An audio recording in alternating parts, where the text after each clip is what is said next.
ರಾಮೇಶ್ವರಕ್ಕೆ ಹೋದರೂ ಶನೇಶ್ವರನ ಕಾಟ ತಪ್ಪಲಿಲ್ಲ ಅನ್ನಂಗಾಯ್ತು ಈ ಡಿ ಗ್ಯಾಂಗ್ ಸದಸ್ಯರ ಕಥೆ. ಜೈಲಿನಲ್ಲಿದ್ದಾರೆ ಎಲ್ಲರೂ ಕೂಡ.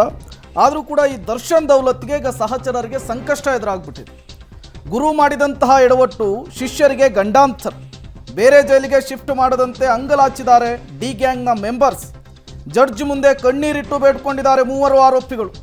ದಯಮಾಡಿ ಶಿಫ್ಟ್ ಮಾಡಬೇಡಿ ಅಂಥೇಳಿ ಪರಿಪರಿಯಾಗಿ ಬೇಡ್ಕೊಂಡಿದ್ದಾರೆ ಆರೋಪಿಗಳು.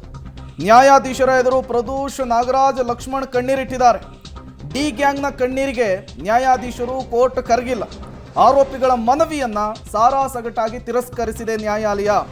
ಇಲ್ಲೇ ಇದ್ದಿದ್ರೆ ಕುಟುಂಬ ಸದಸ್ಯರನ್ನ ಈಸಿಯಾಗಿ ಭೇಟಿ ಮಾಡ್ಬೋದಾಗಿತ್ತು. ಕೋರ್ಟು ಕಲಾಪ ಎಲ್ಲವೂ ಕೂಡ ಈಸಿ ಆಗ್ತಿತ್ತು. ಬಟ್ ಈಗ ಶಿವಮೊಗ್ಗ, ಕಲಬುರಗಿ, ರಾಯಚೂರು, ಬಳ್ಳಾರಿ ಅಂತೇಳಿ ಶಿಫ್ಟ್ ಮಾಡಿದ್ದಾರೆ.